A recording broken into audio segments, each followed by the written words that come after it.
ध्यान से सुनना। देखिए, मैंने आज इस पार्ट 2 की स्टोरी टेलिंग को कुछ इस तरह से डिजाइन किया है ताकि आपको आज की यह सच्ची कहानी समझने में दिक्कत ना हो। पहले आप इसका पार्ट 1 देख के आइए, या आप इस पार्ट के बाद भी देख सकते हो। मैंने दोनों स्टोरीज को सेपरेट कर दिया है, पर दोनों एपिसोड देखना जरूरी है, नहीं तो बहुत बड़ा कांड हो जाएगा, पहले ही बता रहा हूं। अब जो मैं डेट और टाइम्स बोलने जा रहा हूं उसे ध्यान से सुनना, आपका दिमाग हिल जाएगा।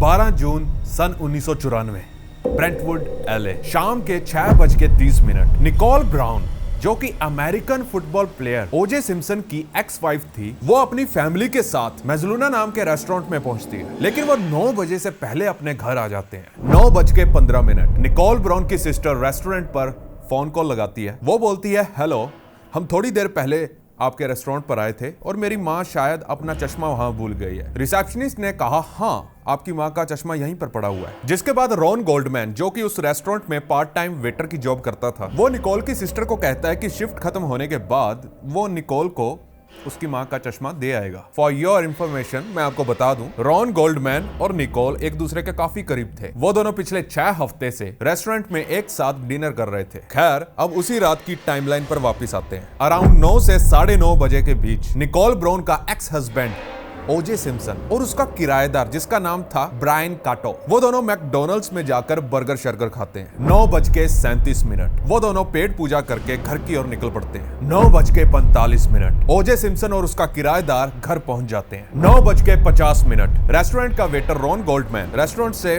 निकोल की मां के चश्मे लेकर निकोल के घर की ओर निकलता है। 10:15 निकोल ब्राउन के एक पड़ोसी को कुत्ते के रोने और भौंकने की आवाज सुनाई देती है, जो कि काफी भयानक थी, लेकिन वो उसे इग्नोर कर देता है। 10:25 ओजे सिम्पसन का लीमो ड्राइवर, नाम था एलन पार्क, वो ओजे सिम्पसन को लेने के लिए उसके घर पहुंचता है, क्योंकि 11:45 पर ओजे की शिकागो के लिए फ्लाइट थी। 10:40 ओजे सिम्पसन के किराएदार को अपने बेडरूम की दीवार से 3 बार जोरदार धमक की आवाज सुनाई दी, जैसे कोई दीवार कूद के नीचे गिर गया हो। 10:41 लीमो ड्राइवर एलन पार्क ओजे सिम्पसन के घर की बेल बजाता है। 10:55 एलन पार्क पिछले 15 मिनट से अभी भी घर की बेल बजाया जा रहा था, लेकिन किसी ने दरवाजा नहीं खोला। और तभी ड्राइवर को एक 6 फीट ऊंची परछाई दिखाई देती है, जो कि लगातार ओजे सिम्पसन के ड्राइवे की ओर जाए जा रही थी। 11:01 लीमो ड्राइवर आखिरी बार वहां से बेल बजा के जाने ही वाला होता है, लेकिन इस बार अंदर से किसी की आवाज आती है। आवाज देने वाला खुद सिम्पसन था। उसने ड्राइवर को कहा, मैं सो रहा था, अभी जस्ट नहा के बाहर निकला हूं, तुम गाड़ी में जाकर बैठो, मैं थोड़ी देर में आता हूं। 11:45 ओजे का जहाज शिकागो के लिए निकल पड़ता है। 12:10 निकोल ब्राउन का पड़ोसी सुक्रू बोस्टे कुत्ते की आवाज से तंग आकर बाहर निकलता है। जैसे ही वो कुत्ते की लोकेशन पर पहुंचता है, उसके रोंगटे खड़े हो गए। वो कुत्ता निकोल का था, लेकिन उस डॉग को हुआ क्या था और आधी रात वो घर के बाहर क्या कर रहा था, सुनोगे तो कलेजा फट के 4 हो जाएगा। वो डॉग निकोल ब्राउन और रेस्टोरेंट के वेटर रॉन गोल्डमैन की डेड बॉडी को चाटे जा रहा था, साथ ही रोए जा रहा था। सुक्रू बोस्टे ही वो पहला शख्स था जिसने 12:10 पर उन दोनों की डेड बॉडीज को घर के ड्राइवे पर डिस्कवर किया और 911 पर कॉल करके पुलिस को इस दिल दहला देने वाली वारदात की जानकारी दी। 12:34 ऑफिसर्स मौके पर पहुंचते हैं और उन्हीं के साथ डिटेक्टिव्स की भी टीम पहुंची। क्राइम सीन से पुलिस को हल्के फुल्के सबूत मिलना शुरू होते हैं, जैसे कि ब्लडी फुटप्रिंट, लेकिन अभी तक कुछ भी नहीं कहा जा सकता था कि यह मर्डर्स किसने की है। फिर अचानक डिटेक्टिव मार्क फर्मन, इनके भी कई किस्से आपको आगे पता चलने वाले हैं। हाँ, तो हमारा डिटेक्टिव मार्क फर्मन पता नहीं कहां से कुछ सबूत इकट्ठे करके लाता है। उसे खून से लथपथ एक ग्लव मिलता है, एक कैप मिलती है, यानी टोपी। अब पुलिस को यह शक तो था कि यह किसने किया होगा, लेकिन अभी पुख्ता सबूत मिलने बाकी थे। उन सबूतों की तलाश में डिटेक्टिव फॉरमैन इधर उधर भटकते हुए करीब सुबह के 5 बजे निकोल ब्राउन के एक्स हस्बैंड यानी ओजे सिम्पसन के घर पहुंचा। वहां से उसे कुछ और प्रूफ मिले, जिससे काफी हेल्प हुई, जैसे कि क्राइम सीन पर जो एक ग्लव डिटेक्टिव मार्क को मिला था, पर दूसरे वाला गायब था। लेकिन जब सुबह 5 बजे सिम्पसन के घर की तलाशी डिटेक्टिव मार्क ने ली, तो उसे दूसरे हाथ वाला ग्लव भी मिल गया। पर हैरानी वाली बात तो यह थी कि उस पर भी खून लगा हुआ था। वहीं उधर ओजे की फ्लाइट जैसे ही शिकागो में लैंड होती है, तो दूसरा डिटेक्टिव रॉन फिलिप्स उसको फोन पर बताता है, आई एम सॉरी ओजे, तुम्हारी बीवी इस दुनिया में नहीं रही। डिटेक्टिव के इतना बोलते ही जो ओजे सिम्पसन के मुंह से पहला सेंटेंस निकला वो था, उसे किसने मारा। हालांकि डिटेक्टिव ने ये बिल्कुल भी नहीं बताया था कि उसका कत्ल हुआ। ये तो चोर की दाढ़ी में तिनके वाली बात हो गई। देखिए, अब ये खबर सुनते ही ओजे सिम्पसन कुछ ही घंटों में फ्लाइट पकड़ एलए वापस आ जाता है। लेकिन लॉस एंजलिस पहुंचते ही पुलिस ओजे सिम्पसन को हथकड़ियां पहना के अपने साथ ले जाती है। करीब 3 घंटों तक उससे पूछताछ होती है, जिसके बाद उसे छोड़ दिया जाता है। इसका मतलब कहानी का दी एंड? हाँ, हो सकता था, लेकिन हुआ कुछ और। अब देखो, मैं जो भी आगे बोलूंगा आपको बहुत ध्यान से सुनना होगा। आपके दिमाग के मांसपेशियों पर जो जंग लगी हुई है वो झड़ जाएगी। आगे की रोमांचक कहानी सुनने से पहले I would like to thank Odoo for sponsoring this video. Odoo एक बिजनेस मैनेजमेंट सॉफ्टवेयर है with more than 45 business app. एक ऐप उडू फ्री में देता है for life time with unlimited users and without any hidden charges. पिछली video में हमने website builder के बारे में बताया था। आज बात करते हैं इनके सेकंड प्रोडक्ट सीआरएम की, यानी कस्टमर रिलेशनशिप मैनेजमेंट की। लीड जनरेशन और उसकी मैनेजमेंट एक बिजनेस के लिए नेसेसिटी होती है। उडू का सीआरएम ऐप आपको एक स्मार्ट इंटरफेस प्रोवाइड करता है जो कि सेल्स एक्टिविटी का क्लियर और इजी ओवरव्यू देता है। इसमें आप लीड का डेटा, एक्टिविटीज और कम्युनिकेशन आराम से मैनेज कर सकते हो। साथ में आपको लिस्ट्स, मैप्स और भी काफी चीजों का मल्टीपल व्यू देखने को मिलता है, which can help you in managing your leads। Easy drag and drop से आप लीड्स की स्टेजेस मैनेज कर सकते हो। पीसी के अलावा आप इसे मोबाइल से भी मैनेज कर सकते हो। देखिए, इतना आसान सीआरएम सॉफ्टवेयर आपको कहीं देखने को नहीं मिलेगा। तो अभी मेरे डिस्क्रिप्शन में दिए गए लिंक से जाओ और अपना बिजनेस आसान बनाओ। 17 जून सन 1994, कत्ल के 4 दिन बाद ओजे सिम्पसन के खिलाफ अरेस्ट वारंट इशू होता है। Los Angeles County District Attorney has just filed charges against Orenthal James O.J. Simpson। वो पुलिस को खुद सरेंडर करने के लिए कहता है। वो कहता है मैं खुद आऊंगा। खैर, उसे अरेस्ट कैसे किया गया वो मैंने आपको इसके पहले पार्ट में बताया है। अगर आप उस वीडियो को देखोगे तो आपको ऐसा लगेगा कोई मूवी चल रही है, हैरान हो जाओगे। जाके पहला पार्ट देखना। O.J. Simpson is one of the greatest running backs of all time. But it's this 25 years ago today that will be the moment the world remembers best.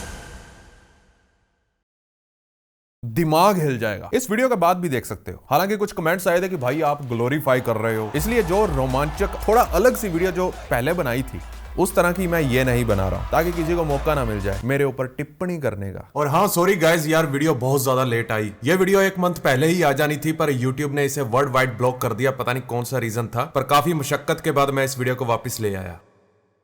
खैर, ओजे सिम्पसन के घर पर ही वो चेज खत्म होती है। उसे पकड़ लिया जाता है और ओजे को ऑरेंज जूस पीने दिया जाता है। वो अपनी माँ से बात भी करता है, जिसके बाद उसे हथकड़ियां पहनाई जाती है। देखिए, अब यहीं से इंटरेस्टिंग चीजें होना शुरू हो जाती हैं। उसकी व्हाइट फोर्ड ब्रोंको में पुलिस को ओजे का पासपोर्ट, भेस बदलने का सामान लाइक नकली दाढ़ी और मूछें और एक गन बरामद हुई। चलिए अब हम किसी टाइमलाइन में घुसते हैं टाइम मशीन की मदद से और थोड़ा पीछे चलते हैं और पता लगाते हैं क्या वाकई ही सिम्पसन के पास इतना टाइम था कि वो निकोल के घर से मर्डर करके अपने घर पहुंच जाता। कौन था कातिल?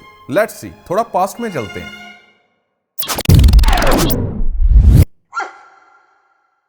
12 जून सन 1994, रात के 10:15 कुत्ते ने भौंकना स्टार्ट कर दिया। यानी ओजे सिम्पसन 10 बजे से पहले ही निकोल के घर पहुंच गया होगा, जो कि पॉसिबल था, पर कैसे? क्योंकि 9:45 को वो मैकडॉनल्ड्स से अपने घर पहुंच गया था और उसके घर से निकोल का घर भी कुछ ज्यादा दूर नहीं था, सिर्फ 2 मील का फासला था। और 10:15 से 11 बजे तक उसके पास सफिशिएंट टाइम था जिसमें वो मर्डर्स को अंजाम दे सकता था, अपने आप को साफ कर सकता था और 11 बजे तक अपने घर पहुंच सकता था, जो कि ज्यादा दूर भी नहीं था। यानी इट वॉज पॉसिबल, एब्सोल्युटली।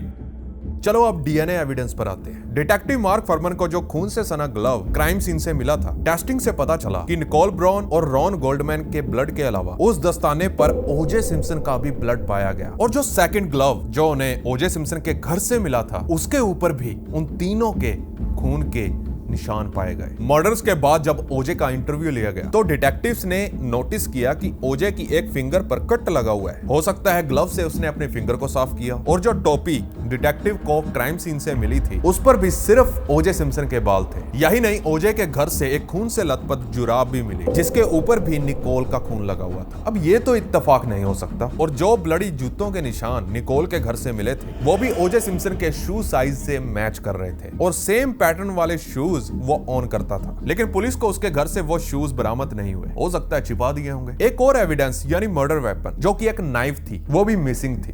अब ध्यान से सुनना। देखिए, एक और की डिटेल जो ओजे सिम्पसन को अक्यूज नंबर 1 बनाती थी, वो ये थी कि सिम्पसन अपनी एक्स वाइफ यानी निकोल को अक्सर पीटा भी करता था। बहुत सी कंप्लेंट्स तो निकोल ने ऑलरेडी दर्ज भी करवाई हुई थी। इन सबूतों के आधार पर पुलिस ने ओजे सिम्पसन को अरेस्ट कर लिया। फिर बारी थी ट्रायल की।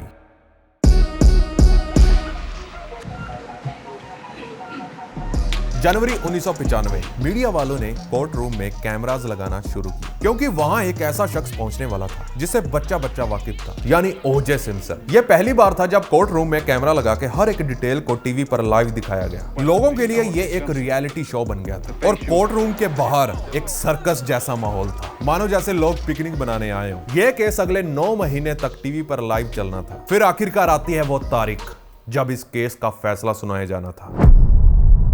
अक्टूबर 1995 कोर्ट ने ओजे सिम्पसन को नॉट गिल्टी डिक्लेयर कर दिया। यह फैसला सुनते ही ब्लैक अमेरिकन्स खुश हो गए। हर तरफ जश्न का माहौल था। वहीं दूसरी ओर गोरे लोगों का मुंह उतर गया। व्हाइट पीपल गुस्से में भी थे और हैरान भी। यह क्या हुआ? वो सोच रहे थे व्हाट द हेल। सारे सबूत, सारे गवाह उसके खिलाफ थे, फिर भी उसे बरी क्यों कर दिया गया? देखिए, ओजे सिम्पसन के बाइज्जत बरी होने का सारा credit goes to his great team of lawyers. OJ Simpson की डिफेंस इतनी स्ट्रॉन्ग थी कि उन्होंने ओजे सिम्पसन को इस मुसीबत से बाहर निकाल ही लिया। ओजे के लॉयर्स ने जूरी को यह विश्वास दिला दिया कि सिम्पसन को फंसाया जा रहा है। उन्होंने फोरेंसिक टीम द्वारा की गई मिस्टेक्स, जैसे कि एविडेंस को प्रॉपर्ली पैक नहीं करना, इसको एक मुद्दा बना दिया और जूरी को यह विश्वास दिला दिया कि एविडेंस से छेड़छाड़ की गई थी। और छेड़छाड़ कौन कर सकता है? Obviously the police. ओजे सिम्पसन के लॉयर्स ने अपना रेसिज्म वाला ब्रह्मास्त्र चलाया और वो एकदम निशाने पर लगा। ओजे सिम्पसन के केस से 3 साल पहले सन 1992 में एलएपीडी पुलिस ने रोडनी किंग नाम के एक ब्लैक मैन को पीट कर मार डाला। और हैरानी वाली बात तो यह थी, उन पुलिस वालों पर कोई केस भी नहीं चलाया गया, जिसके बाद बहुत दंगे हुए। ओजे सिम्पसन के लॉयर्स ने एलएपीडी पुलिस के रेसिस्ट वाली बात को बेस बनाकर सारा केस अपनी ओर खींच लिया और ज्यूरी को यह विश्वास दिलाया कि ओजे सिम्पसन को फंसाने के लिए डिटेक्टिव मार्क फरमैन ने उन एविडेंस को खुद प्लांट किया था। सिम्पसन के लॉयर्स ने बड़ी ही स्ट्रेटेजिकली इस केस को रेसिज्म वाला एंगल दिया और रेसिज्म को ही ओजे के ऊपर लगे चार्जेस और इल्जामों का रीजन बताया। उन्होंने यह साबित किया पुलिस ने बिना इन्वेस्टिगेशन के पहले ही मान लिया था ओजे सिम्पसन जो कि ब्लैक है वही आरोपी है। यह साबित करने के लिए कि पुलिस रेसिस्ट है, ओजे के लॉयर्स ने ज्यूरी के सामने एक वीडियो प्ले किया जिसमें ओजे को प्लेन से उतरते ही वहां की पुलिस ने हथकड़ियां पहना दी बिना कोई सवाल जवाब के। फिर लॉयर्स ने जज साहब से कहा, देखिए जज साहब, इन पुलिस वालों को कितनी जल्दबाजी थी हथकड़ियां पहनाने की। इन्होंने एक ब्लैक मैन को बिना इन्वेस्टिगेशन किए ही हथकड़ियां पहना दी, ये मानते हुए कि ब्लैक पीपल्स तो होते ही ऐसे, अगर इंटरव्यू लेना ही था तो उसे पुलिस स्टेशन भी तो बुला सकते थे। अब आते हैं डिफेंस के सबसे बड़े आर्गुमेंट पर, जो था डिटेक्टिव मार्क फरमैन के एविडेंस के डिस्कवरी को लेकर। डिटेक्टिव मार्क फरमैन से जब ओजे के लॉयर्स ने पूछा, फरमैन क्या तुम रेसिस्ट हो? No, it's not possible. वो बोलता है, बिल्कुल नहीं, मैं तो सबको एक तरह से ट्रीट करता हूं। डिटेक्टिव मार्क फरमैन ने यह भी कंफर्म किया कि उसने पिछले 10 सालों से कभी भी एन वर्ड का इस्तेमाल नहीं किया। No, sir. Guys, N word को ब्लैक पीपल एक गाली की तरह मानते हैं। बहुत सारी चीजें हैं। जिसके बाद कोर्ट में कुछ ऐसा हुआ जिसकी उम्मीद किसी को नहीं थी। ओजे के लॉयर्स ने कोर्ट के अंदर एक टेप रिकॉर्डिंग प्ले की, जिस रिकॉर्डिंग में डिटेक्टिव फरमैन ने करीब 40 बार एन वर्ड का यूज किया। You intellectualize when you punch the hell out. वो भी सिंगल रिकॉर्डिंग में। 10 साल तो बहुत दूर की बात है। उधर यह सुनते ही डिटेक्टिव फरमैन का मुंह उतर गया। अब लॉयर्स पर आते हैं। Point to be noted my lord, detective Mark Fuhrman ने शपथ लेके कोर्ट के अंदर झूठ बोला कि उसने एन वर्ड का इस्तेमाल नहीं किया, लेकिन रिकॉर्डिंग से यह साबित हो गया कि डिटेक्टिव फरमैन एक रेसिस्ट कोप है। अब यह वो वक्त था जब सिम्पसन के लॉयर्स ने पूरा केस ही घुमा डाला और कटघरे में डिटेक्टिव फरमैन को खड़ा कर दिया। रेसिस्ट वाला पॉइंट नोट वर्दी इसलिए था क्योंकि डिटेक्टिव मार्क फरमैन ही वो पहला इंसान था जो ओजे के घर में दीवार लांघ कर पहले घुसा था। यह डिटेल बहुत क्रिटिकल इसलिए भी थी क्योंकि डिटेक्टिव ने खुद की गवाही में यह बताया था कि जब उसने ओजे के घर में वो खून से सना दस्ताना ढूंढा था, उस वक्त वो अकेला था, उसके साथ कोई नहीं था। इस डिटेल ने डिटेक्टिव मार्क फरमैन की क्रेडिबिलिटी को कम कर दिया। जिसके बाद ओजे के लॉयर्स ने कहा, जज साहब, डिटेक्टिव मार्क फरमैन जो एक रेसिस्ट होने के साथ साथ अविश्वसनीय व्यक्ति भी है, इसके द्वारा इकट्ठे किए गए सबूतों पर हम विश्वास कैसे कर सकते हैं? और डेफिनेटली इसी डिटेक्टिव ने ओजे को फंसाने के लिए उसके घर पर सारे एविडेंस को प्लांट किया था। और जब ओजे के लॉयर्स ने डिटेक्टिव से पूछा, क्या तुमने ही ओजे सिम्पसन को फंसाने के लिए एविडेंस के साथ छेड़छाड़ की? वो एकदम चुप हो गया। साला ये क्या हो गया? उसने कोई भी जवाब देने से मना कर दिया और राइट टू रिमेन साइलेंट रहना चुना। खैर ये एक अच्छा मूव था, क्योंकि अगर वहां वो उसका जवाब देता तो उसके ऊपर इन्वेस्टिगेशन चालू हो सकती थी। लेकिन दूसरी ओर उसके जवाब ना देने की वजह से ज्यूरी का डिटेक्टिव से और उसके सबूतों से ट्रस्ट उठ गया। अब घड़ी आ चुकी थी क्लोजिंग आर्गुमेंट की। देखिए ओजे के डिफेंस लॉयर ने क्राइम सीन पर मिले दस्ताने ओजे के हाथ में देकर जज साहब और ज्यूरी से इस केस की सबसे पॉपुलर लाइन बोली, और वो थी, if it doesn't fit you must equity. If it doesn't fit, you must acquit. अगर दस्ताना फिट नहीं हुआ तो इसे बाइज्जत छोड़ना होगा। उधर सिम्पसन अब ग्लव पहनना शुरू करता है। उसे काफी दिक्कत हो रही थी और वो दस्ताना ढंग से फिट नहीं हुआ, जिसके बाद फाइनली वो दिन आता है जब ज्यूरी ने अपना फैसला सुनाया और वो फैसला ओजे के हक में आया। दे डिक्लेयर ओजे नॉट गिल्टी। कोर्ट रूम के बाहर सर्कस लगी हुई थी और सभी के दिल धक धक करने लगे, पर वो फैसला ओजे सिम्पसन के हक में आया। ये इसलिए भी हुआ क्योंकि 12 ज्यूरी मेंबर्स में से 8 मेंबर्स ब्लैक थे। ब्लैक अमेरिकन में मानो जैसे खुशी की लहर दौड़ पड़ी। वहीं व्हाइट अमेरिकन गुस्से में थे और हैरान भी। ओजे सिम्पसन के रिहा होने के 2 साल बाद यानी कि 1997 में व्हाइट अमेरिकन की सपोर्ट से निकोल और रॉन गोल्डमैन के परिवार वालों ने ओजे सिम्पसन पर रॉन्गफुल डेथ का सिविल केस फाइल कर दिया। वो इसलिए क्योंकि निकोल और रॉन के घर वाले उस पर क्रिमिनल केस तो फाइल नहीं कर सकते थे, बिकॉज उसमें उसको पहले से ही रिहाई मिल गई थी। लेकिन इस बार फैसला उल्टा पड़ा और सिम्पसन को उन दोनों मर्डर्स के लिए जिम्मेदार माना गया। शायद इसलिए क्योंकि ज्यूरी मेंबर्स में इस बार व्हाइट मेंबर्स की संख्या ज्यादा थी और जैसे कि मैंने बताया ये एक सिविल केस था, तो ओजे को जेल नहीं हो सकती थी, सिर्फ मॉनेटरी डैमेज लिए जा सकते थे। इसलिए कोर्ट ने सिम्पसन को दोनों फैमिलीज को $33.5 मिलियन देने का ऑर्डर दिया। लेकिन वो सलाखों के पीछे जाने से फिर बच गया। फिर भी व्हाइट अमेरिकन इस बात से खुश थे कि चलो इसको कम से कम उन मर्डर्स के लिए जिम्मेदार तो माना गया। अमेरिका के व्हाइट पीपल इसे अपनी जीत के रूप में देखने लगे। सन 2006 सिम्पसन ने व्हाइट अमेरिकन के जख्मों पर नमक छिड़कने के लिए एक और कांड कर दिया। वो एक बुक लिखता है जिसका उसने नाम रखा आई डिड इट, यानी वो मैंने ही किए थे। लेकिन अगर आप उस बुक को गौर से देखोगे तो आई के ऊपर इफ भी लिखा हुआ है, इफ आई डिड इट, यदि अगर मैंने किया होता तो। इसका मतलब अगर मैंने वो मर्डर किए होते तो कैसे करता, जो कि एक हाइपोथेटिकल स्टोरी है। हालांकि लोगों के गुस्से की वजह से सिम्पसन ये बुक पब्लिश ना कर पाया, लेकिन बाद में ये पब्लिश हुई। लेकिन जो प्रॉफिट आना था वो ओजे को नहीं बल्कि गोल्डमैन फैमिली को मिला। इस केस से बिल्कुल अनरिलेटेड 16 सितंबर सन 2007 ओजे ने एक और कांड कर दिया। ओजे को लास वेगस के एक कसिनो में डकैती के केस में पुलिस ने पकड़ लिया। बंदा गन्स लेकर कसिनो में घुस गया और उसे 12 अलग अलग धाराओं में गिल्टी करार दिया गया, जिसमें आर्म रॉबरी और किडनैपिंग भी शामिल थी। इस बार वो इतना लकी नहीं रहा, उसे 33 साल की सजा सुनाई गई। जिस केस में सजा होनी चाहिए थी खैर उसमें तो हुई नहीं, हुई भी तो किसमें, डकैती के केस में। लेकिन उसके अच्छे बिहेवियर के चलते उसे 9 साल बाद यानी 2017 में जमानत मिल गई, जिसके बाद उसने अपनी अच्छे से लाइफ बिताई, टिकटॉक वीडियोस बनाई और अनफॉर्चुनेटली 10 अप्रैल 2024 को कैंसर के चलते उसकी मौत हो गई। निकोल और रॉन गोल्डमैन को किसने मारा, इसकी मिस्ट्री उसी के साथ दफन हो गई। देखिए अगर मान भी लिया जाए ओजे ने वो मर्डर्स नहीं किए थे तो किसने किया, आखिर कौन हो सकता है उनका मर्डरर? तो ओजे सिम्पसन के अलावा लिस्ट में हमारे पास दूसरे नंबर पर है एक सीरियल किलर ग्लेन रोजर्स। एक इन्वेस्टिगेशन डिस्कवरी डॉक्यूमेंट्री में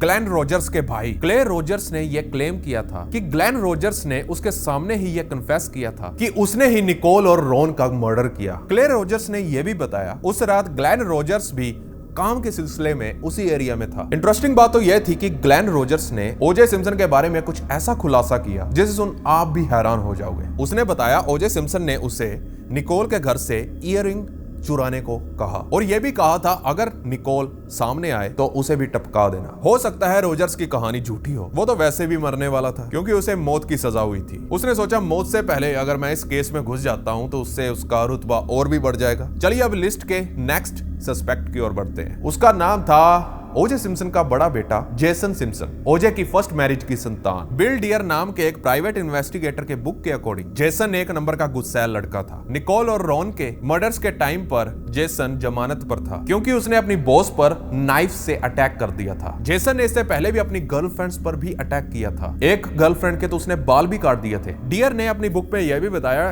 कि जेसन को कई प्रकार के डिसऑर्डर थे। उस वारदात के दौरान जेसन ने अपने डॉक्टर को यह भी बताया था कि उसका गुस्सा बहुत ही जल्द फूटने वाला है। लेकिन प्राइवेट इन्वेस्टिगेटर की बात गलत भी हो सकती है। इन्वेस्टिगेटर डियर के पास कुछ पिक्चर भी थी जिसमें जेसन ने वही टोपी पहनी हुई थी जो क्राइम सीन से मिली, और ये फोटोज मर्डर से पहले की थी। डियर ने यह आर्ग्यू किया कि ओजे सिम्पसन सिर्फ अपने सन को प्रोटेक्ट करने के लिए क्राइम सीन पर पहुंचा था, ना कि मर्डर्स करने के लिए। लेकिन बहुत से लोगों ने डियर की इस थ्योरी को नकार दिया और कहा यह तो इंटायरली सर्कमस्टेंशियल है। अब बात घूम फिर के फिर से वहीं आ जाती है, निकोल और रॉन गोल्डमैन का मर्डर आखिर किसने किया? वो आज भी एक मिस्ट्री बनी हुई है। आपको क्या लगता है, क्या वो ओजे ही था? 2007 के ओजे द्वारा डकैती करने के बाद 90% अमेरिकन को लगता है कि हाँ वो ओजे ने ही किया था, खासकर व्हाइट अमेरिकन को। इन माई ओपिनियन मुझे नहीं लगता वो, खैर मेरा ओपिनियन इतना ज्यादा मैटर नहीं करता, सब किस्मत की बातें हैं। व्हाइट अमेरिकन ने उसे उसकी लुक से जज किया, और लुक से तो कभी भी किसी को जज नहीं करना चाहिए। फॉर एग्जाम्पल,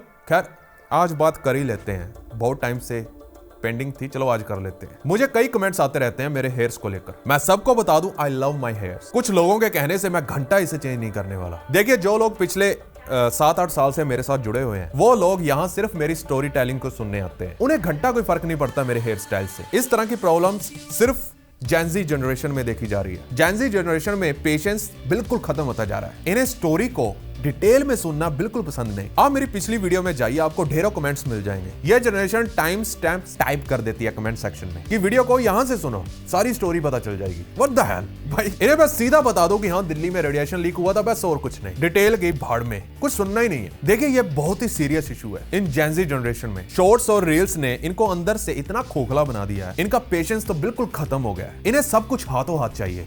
हाँ बस डायरेक्ट बता दो। मुझे इस बात का कंसर्न है, मुझे फिक्र भी है, ये अपनी जिंदगी कैसे बिताएंगे? इन्हें तो कोई जॉब भी नहीं देने वाला। अगर ये एक स्टोरी को ही डिटेल में नहीं सुन सकते, बाकी बची उम्मीद तो यहीं खत्म हो जाती है। चलो जाते जाते मैं बता देता हूँ मेरे स्टोरी एक्सप्लेन करने का तरीका। आप घर से निकल के अपने स्कूल जाइए, रास्ते में जितनी भी दुकानें आएंगी मैं उन सब की बात करते हुए आपके स्कूल पहुंचूंगा, ना कि डायरेक्ट स्कूल में। ना मैं बीच से शुरू करूंगा, ना एंड से, और ना ही रैंडमली बात करूंगा। शुरू से लेकर एंड तक सबकी बात होती है इस चैनल पर। लास्ट वीडियो में मैंने कुछ कमेंट पढ़े जिसमें लिखा हुआ था, यार तू घुमा फिरा के बात क्यों करता है, सीधा क्यों नहीं बता देता, डायरेक्ट बता ना। तो उनको मैं बता दूं, प्रॉब्लम मुझ में नहीं, तुम जेनजी में है। ये चैनल पेशेंस मांगता है जो आप में है ही नहीं। और हाँ, जिन जेनजी जनरेशन में अभी भी कुछ पेशेंस बचे हुए हैं, जो धैर्य रख सकते हैं, I love you guys for subscribing this channel. और जिनके पेशेंस खत्म हो चुके हैं, जो धैर्य नहीं रख सकते, उन्हें मैं बस इतना ही कहना चाहूंगा, प्लीज अनसब्सक्राइब दिस चैनल, जाके पबजी खेलो। यह चैनल आपके लिए बिल्कुल नहीं बना। I love my subscribers. आपकी सपोर्ट और मेरी मेहनत की वजह से हमने कई चैलेंजेस को पार किया। अब कमेंट में बताओ आपने कौन से ईयर में मुझे सब्सक्राइब किया, कौन सा साल था। खैर फिर से आई लव यू, और बाकियों के लिए do what you want. Over and out.